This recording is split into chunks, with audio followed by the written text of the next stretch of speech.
Bonjour à tous, ça me fait plaisir encore une fois de pouvoir m'adresser à vous via les différents moyens technologiques et plateformes qui sont disponibles en ces temps de pandémie.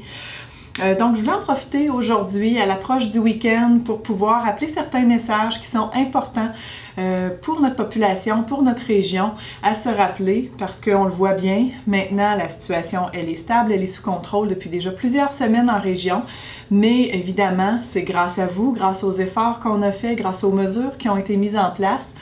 Et on pourrait être tenté, avec la reprise d'activité, avec les déconfinements, de pouvoir finalement revenir à une vie un peu plus normale.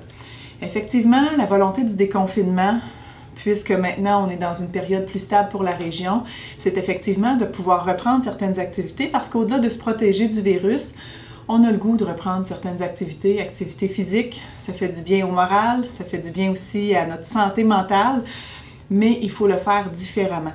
Donc, rappelons-nous qu'à l'intérieur de toutes ces activités-là, la volonté, c'est de s'assurer qu'on le fasse de façon sécuritaire pour chacun de nous, mais pour aussi notre entourage. Puis c'est important d'y aller de façon graduelle également. Donc, à l'intérieur de chacune de vos activités qui seront reprises, que ce soit à l'intérieur de votre travail, à l'intérieur des différents sports, parce qu'on sait qu'il y en a maintenant qui seront permis, des sports individuels, l'accès à différents parcs, l'important c'est de respecter les mesures de distanciation en tout temps, de respecter les mesures d'hygiène aussi qui sont édictées par la santé publique. Puis évidemment, depuis maintenant là, quelques jours, on le sait, c'est fortement recommandé de porter le couvre-visage ou le masque en lieu public. Et ce, même si on n'est pas une région qui est actuellement une région chaude. Donc on le sait, la contamination ou la transmission communautaire, elle est faible dans notre région. En fait, on ne sait pas à quel moment on sera en contact avec le virus et c'est important dès maintenant de pouvoir appliquer ces différentes mesures parce que la journée où il y aura une transmission qui va s'installer, mais si vous avez été en contact avec une de ces personnes à partir du moment où elle était asymptomatique ou elle était présymptomatique, mais il se peut que vous soyez affecté de la COVID. Donc, important de se rappeler les mesures puis de les appliquer en tout temps, malgré la reprise ou à travers la reprise de nos activités au quotidien.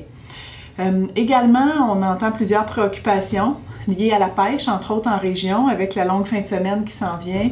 On a entendu beaucoup de préoccupations avec la possibilité que certains autres membres des autres régions, des pêcheurs qui pratiquent ce sport, puissent avoir accès à notre région, puis soit une source de contamination. En fait, on le sait, l'accès à la pêche va être permis, mais pour un accès un peu journalier, puisque l'ensemble des pourvoiries, les sites de camping et autres ne seront pas permis pour permettre l'hébergement. Donc, c'est déjà une mesure là, qui est atténuée. Puis, évidemment, je vous le rappelle, à partir du moment où vous vous protégez, où vous respectez les mesures, mais vous vous protégez aussi du virus et c'est de cette façon-là qu'il faut le voir. Sinon, on sait aussi que certains messages peuvent vous sembler incohérents. On a entendu ça aussi sur les mesures appliquées. Donc, pourquoi telle activité est reprise, mais pas telle autre? Je vous le rappelle, c'est des mesures qu'on veut graduelles. Entre autres, au niveau des rassemblements, toujours interdit, même à l'extérieur. Donc, faire un feu de camp, prendre une bière ensemble, mais à 2 mètres, ce n'est pas permis. L'objectif est réellement de faire des mesures graduelles pour qu'à partir du moment où on fait une reprise de certaines activités, on va voir l'impact en région, puis quelques jours ou quelques semaines suivantes, on aura une autre reprise d'activité ou une autre mesure d'assouplissement qui va permettre de voir l'impact de chacune d'elles, puis de revenir en arrière le cas échéant si c'est requis.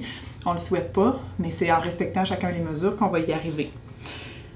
J'ai entendu également beaucoup de préoccupations en lien avec la fameuse zone tampon. Donc, pour ceux là, qui ont entendu le terme, c'est qu'effectivement, à Val-d'Or, au 3e étage du CLSC, qui est l'ancien hôpital de Val-d'Or, on aurait cette fameuse unité où on va accueillir 12 personnes qui vont pouvoir y être hébergées pendant 14 jours, suite à un séjour à l'hôpital, pour la majorité, avant d'intégrer un milieu de vie où il y a plusieurs résidents.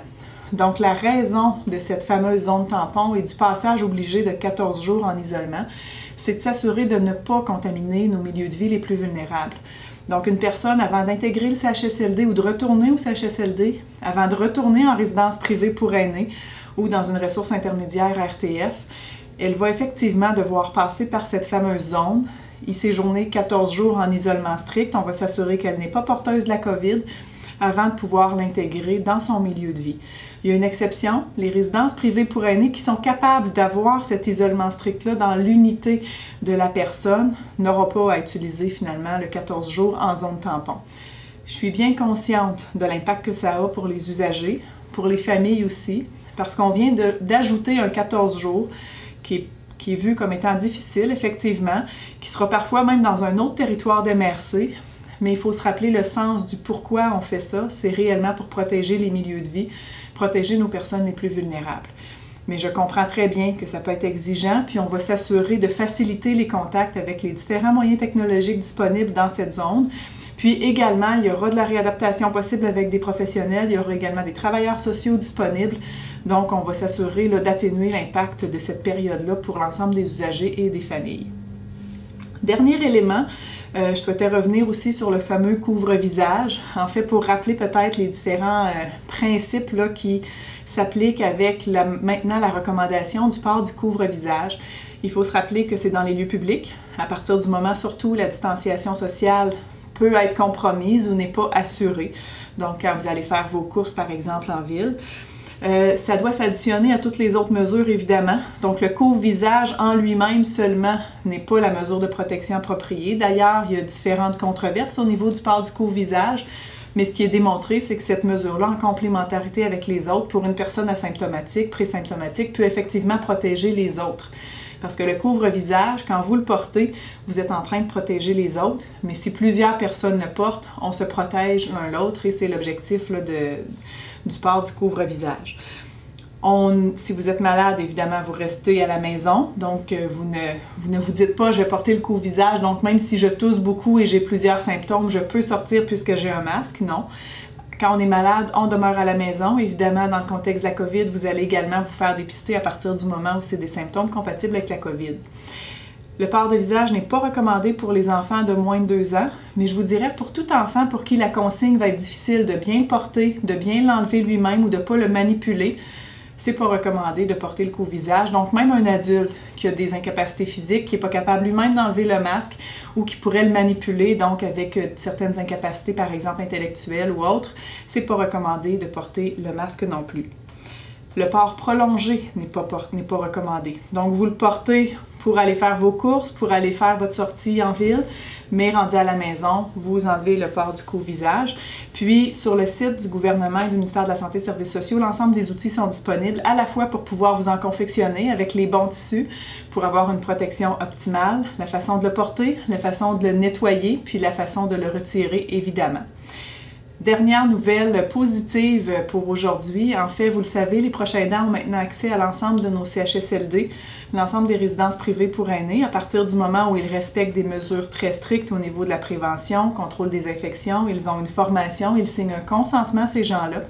Mais ça me fait plaisir de vous confirmer qu'on a plus de 120 proches aidants qui ont pu intégrer dans les derniers jours nos CHSLD. On a 9 CHSLD en région, puis qui ont pu retrouver leurs proches, qui est un résident de nos CHSLD.